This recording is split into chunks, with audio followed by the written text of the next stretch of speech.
Bisnes banyak kerja, semua kena buat sendiri, tapi ada cara yang lebih mudah. Sebelum tu, sila follow, like dan share video ni supaya dapat manfaat kepada semua.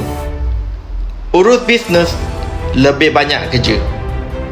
Banyak design untuk cari pelanggan, edit video, semua kena buat sendiri.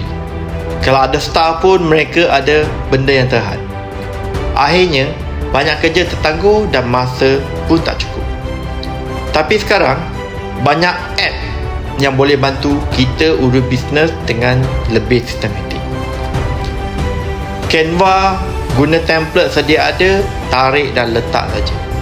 CapCut edit video sendiri dengan mudah tanpa perlu bayar editor.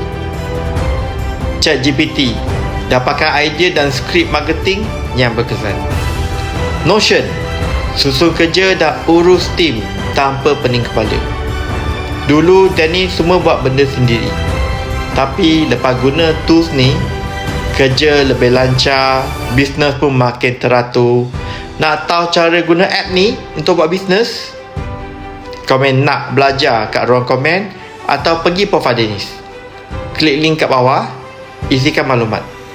Dennis akan hubungi anda dengan segera. Let's join Dennis.